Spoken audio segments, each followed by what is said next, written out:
प्यारे बच्चों, 8th class में chapter 11 direct and inverse proportion की एक्सरसाइज 11.1 का क्वेश्चन नंबर 3 है। Complete the table if X and Y are in direct proportion. जहाँ लिखा ही हुआ है तो हमने A B C D E की वैल्यू निकालनी है।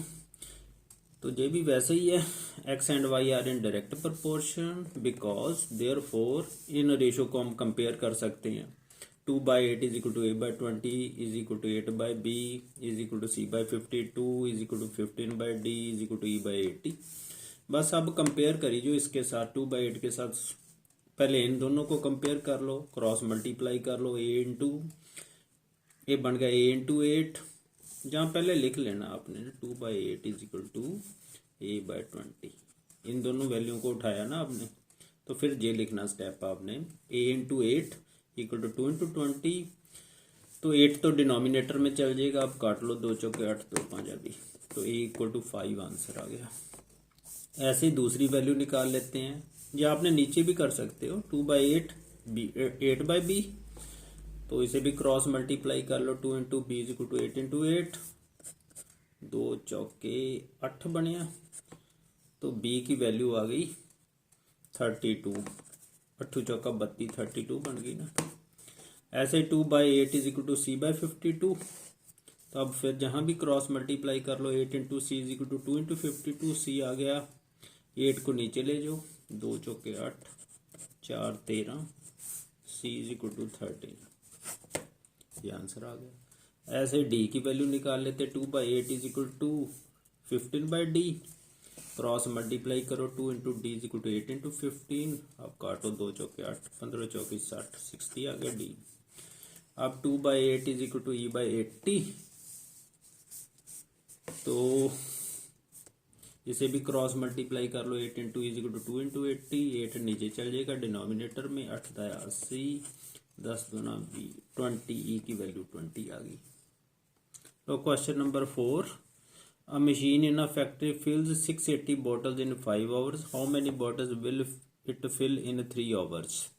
3 घंटे में कितनी बॉटल्स फिल करेगी? ये डायरेक्ट प्रोपोर्शन ही हुआ।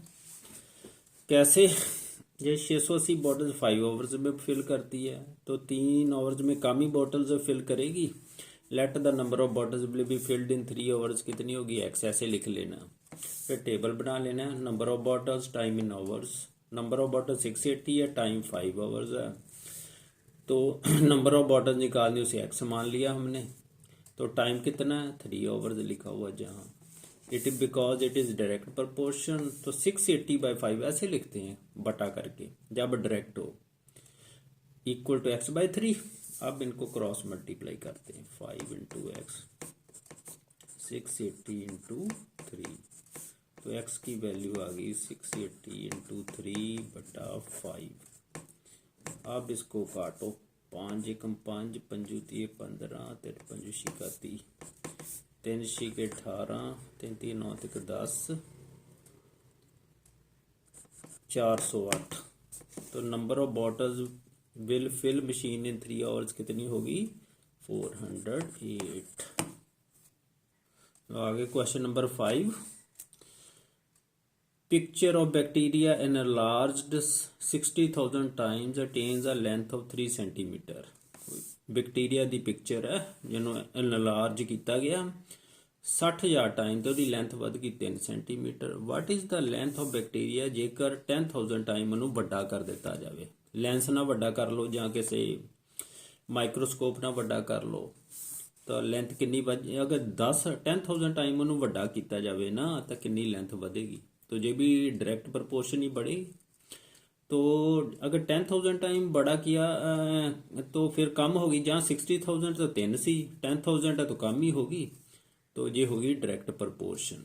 Let the length of bacteria if it is enlarged 10,000 times कितनी है? 1 सेंटीमीटर। इतने ऐसे टेबल बना लेना अपने, bacteria enlarge, length in centimetre. Low bacteria कितना एनलार्ज किया? 60,000 टाइम्स, तो लेंथ बढ़ गई 3। अगर 10,000 टाइम्स इंक्रीज किया तो लेंथ मान लो x है, because it is direct proportion. 60,000/3 is equal to 10,000 10,000 बटा x। इसको इससे बटा किया, इसको इससे बटा कर लेना, जो डायरेक्ट प्रोपोर्शन हो। अब क्रॉस मल्टीप्लाई कर लो, 60,000 इंटू एक्स, 10,000 इंटू 3, तो एक्स आ गया 10,000 इंटू 3 बटा 60,000। तो इसे सॉल्व कर लेते हैं।